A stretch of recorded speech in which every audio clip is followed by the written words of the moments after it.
quelle est la méthodologie, les données ou les récits ou tout élément là, qui sont très pertinents à vos yeux pour se bâtir une vision globale macroéconomique de ce qui se passe en gros?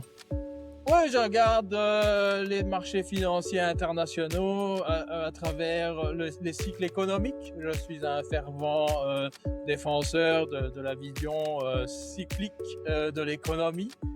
Et en fait, plutôt que de me baser sur les données gouvernementales officielles, je regarde des ratios de marché qui m'aident à évaluer dans quel quadrant du cycle économique chaque pays se trouve.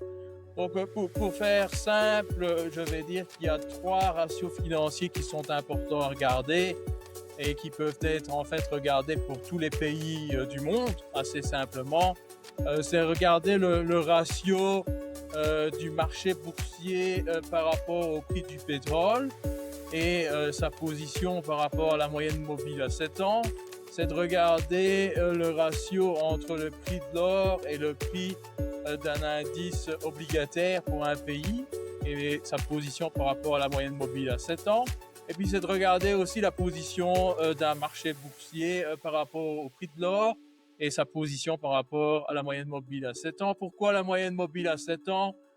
C'est parce que si on regarde à travers les siècles, un cycle économique en moyenne est environ de 7 ans. Donc, si on se trouve au-dessus ou en dessous de cette moyenne mobile à 7 ans, on peut en fait facilement voir si l'économie est dans une position de croissance ou de décroissance, ou si l'économie est dans une position d'inflation ou de déflation. Donc, c'est une façon assez rigoureuse et systématique d'analyser la macroéconomie plutôt que se fixer sur les données macroéconomiques qui sont publiées par les gouvernements et qui sont, je veux dire, soyons honnêtes, qui sont manipulées pour des raisons aussi politiques, puisqu'on sait bien que les données économiques et macroéconomiques sont une raison